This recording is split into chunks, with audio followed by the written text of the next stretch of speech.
Bayangkan sebuah istana megah dengan rahasia gelap tersembunyi. Skandal yang melibatkan para bangsawan, perebutan kekuasaan, dan cinta terlarang. Siapa sangka di balik kemewahan istana, ada kisah cinta yang memicu perang dan kehancuran kerajaan. Istana adalah simbol kemegahan dan kekuasaan, tempat para raja memimpin dengan wibawa. Namun, di balik dinding-dinding emas dan gading itu, seringkali tersimpan rahasia kelam. Di Nusantara, dari kerajaan Majapahit hingga kerajaan Mataram, sejarah mencatat skandal-skandal yang melibatkan seksualitas, politik, dan perebutan takhta. Skandal ini bukan hanya mencoreng citra istana, tetapi juga meruntuhkan kerajaan. Majapahit, kerajaan terbesar Nusantara, tidak luput dari kisah cinta yang menghebohkan. Pada abad ke-14, seorang raja besar terlibat hubungan cinta terlarang dengan selir mendiang ayahnya. Kisah ini memicu pemberontakan besar dari kerabat istana yang menganggap hubungan itu sebagai pelanggaran adat. Dalam kitab Para Raton disebutkan bahwa konflik dalam keluarga kerajaan ini menjadi salah satu penyebab lemahnya kekuasaan Majapahit menjelang keruntuhannya. Bagaimana menurut Anda? Apakah raja mengikuti dengan hati atau adat? Di kerajaan Mataram, ada tradisi yang dikenal dengan Tapa Wuda. Para bangsawan percaya bahwa ritual seksual tertentu dapat mendatangkan kekuatan mistis dan keberuntungan. Namun, ritual ini sering disalahgunakan oleh raja untuk memuaskan nafsu pribadi. Penelitian antropologis menyebutkan ritual ini dilakukan secara rahasia, melibatkan para selir dan perempuan muda dari kalangan rakyat biasa.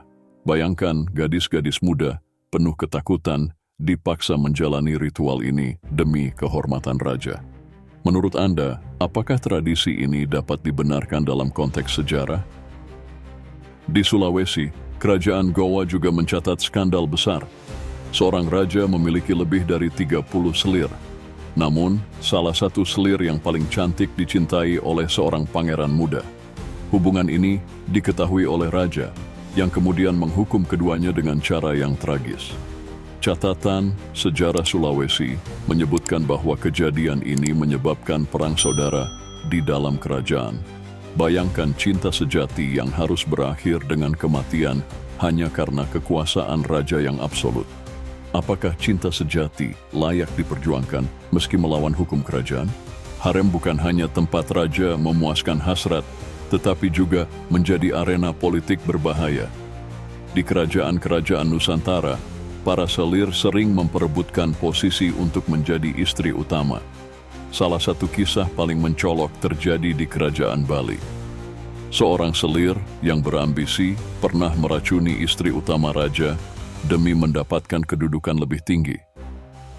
Betapa kejamnya dunia istana, di mana cinta menjadi alat politik, dan hidup seseorang dianggap tidak berharga.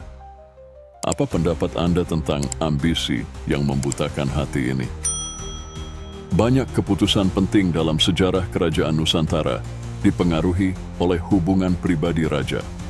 Salah satunya terjadi di kerajaan Samudra Pasai, di mana raja pernah membatalkan hubungan dengan kerajaan tetangganya karena mengenali salah satu istrinya. Catatan sejarah Aceh menunjukkan bahwa keputusan emosional ini meningkatkan posisi Samudra Pasai dalam perdagangan internasional. Menurut Anda, apakah seorang pemimpin boleh mencampurkan urusan pribadi dengan politik?